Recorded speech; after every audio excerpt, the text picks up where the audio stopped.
What is up, my friends? You are very welcome along to Sunday night's late night news roundup, and we're going to take you through the very latest in Liverpool's pursuit of a centre-back and, of course, a striker.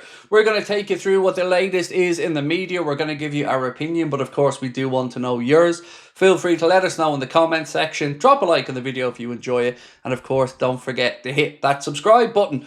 So today again we asked the usual questions that we've been asking our chat on tonight's live stream, and the first question was, do you think Liverpool still sign Alexander Isak? And 75% of people that voted said yes, they still feel Liverpool will get Isak. On top of that, we asked to ask, surprisingly enough, we did ask to ask, and they did answer the ask. So we asked, how many positions do you think we need to strengthen in? 3 was the answer from people as well tonight in the chat. And we also asked for your opinion on the most in-need position, and 80% of the people that voted said centre-back is the priority for them, despite Virgil van Dijk saying we are short in attack. So let us know your thoughts on that, but let's get cracking with the news. So Darwin has said his goodbyes to Liverpool with an official statement. He did score in his debut, by the way, for Al Hilal today, and he said, "Thank you, Liverpool. 3 years on, it's time to say goodbye.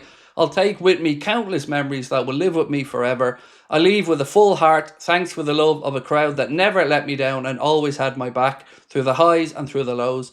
Liverpool will always be part of who I am. I'll miss you more than words can say. To all the staff and my teammates, thank you and all the very best for the future." So kind words there from Darwin, and sincerely wish him the best with his new career and his new move over to Al Hilal.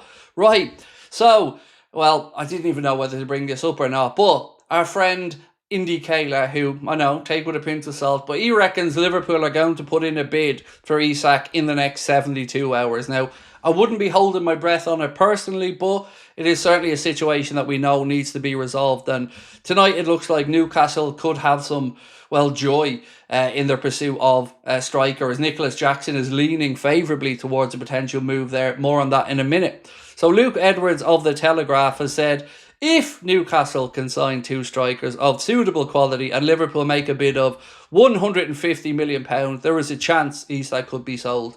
But that's not what you told us yesterday, Luke, was it?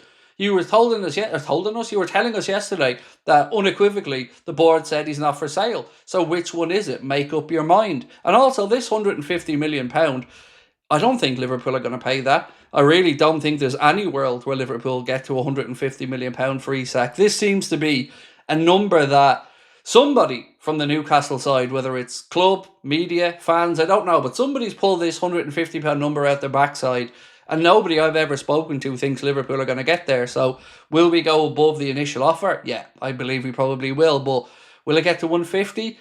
No, I doubt it, and nor do I think we should, because yes, when Newcastle bring their strikers in, we will have a better chance to get Isak, but I still think it'll be done at about 130 personally. But do let me know in the comments whether you agree or disagree with that one. Let's move to Fabrizio Romano now, who's speaking a little bit more about Liverpool and our interest in Giovani Leoni. He said Parma value Leoni at about €40 million, and nobody has made an offer close to that. Liverpool could really change the game if they decide to push for him. A big proposal from them would be hard for both the player and Parma to turn down. That is actually quite interesting, because the player being so open to that move to the Premier League in Liverpool would certainly add a little bit more light to the situation. He also went on to say Liverpool are genuinely and concretely keeping an eye on Giovanni Leoni, with interest growing stronger.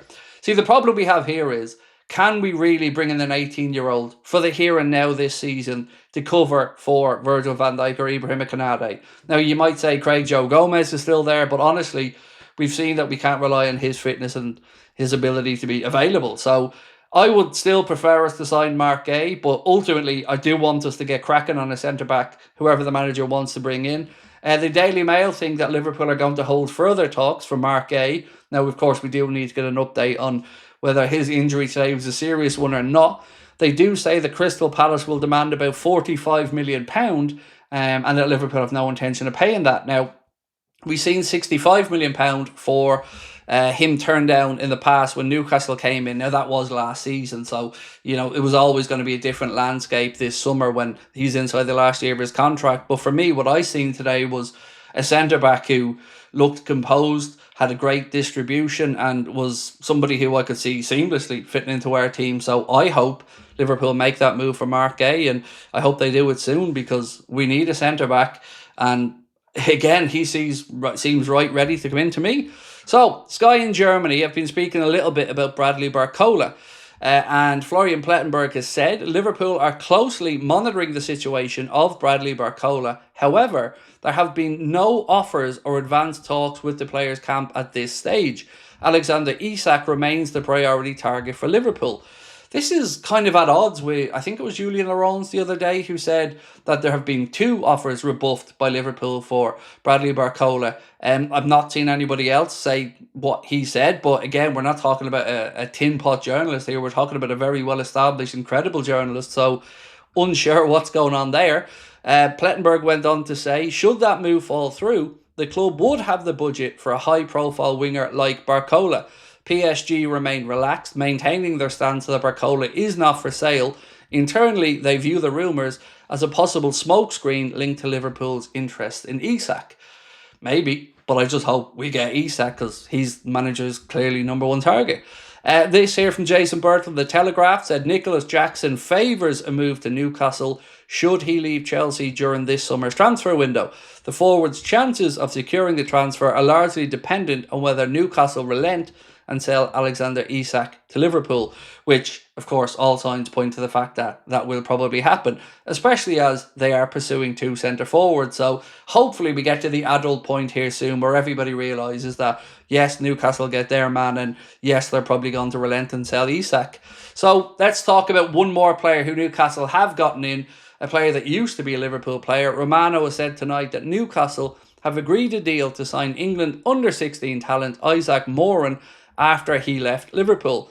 Agreement done and signed with Moran, due to become a Newcastle player officially in the coming days, seen as a potential top centre-back for the future by Newcastle's academy. So there you go, that's the latest on that one. I don't know much about Isaac Morton, but again, it's always sad to see young talent leave the football club, even at 16 years of age. So that is kind of where we're at for now, ladies and gentlemen. But I do expect to see development soon on the centre-back situation. We know we're kind of at the behest of Newcastle for the Isak situation, but at what point do Liverpool maybe draw that line in the sand? Because we also have to leave ourselves wiggle room and time in the window in case the worst should happen. Today showed us we don't have enough options in attack. So if we can't get Isak, we need to pivot on at some point. When that point is, I don't know, but we couldn't be too far away from it now. Surely we can only give this another week or so before Liverpool really have to start thinking about our options. And at centre-back, I'm at a loss to figure out why we haven't moved for somebody yet. We sold Kwanzaa early in the window, like I've said many times, and we've had plenty of time to be able to bring in a replacement. So let's wait and see what happens there. But appreciate you all dropping by again late tonight. Again, just to summarise, Liverpool lost that young 16-year-old centre-back to Newcastle. Mark Guéhi, talks expected according to the Daily Mail. Romano saying that Liverpool very interested in Giovani Leoni and may come with an offer that could tempt the player and Parma to sell. That, and of course Indy Kayla predicting that there will be a bid for Alexander Isak in the next 72 hours. Over to you guys now to let me know your thoughts. I will see you tomorrow, same time, same place. Appreciate your support as always. We'll talk soon. Bye-bye.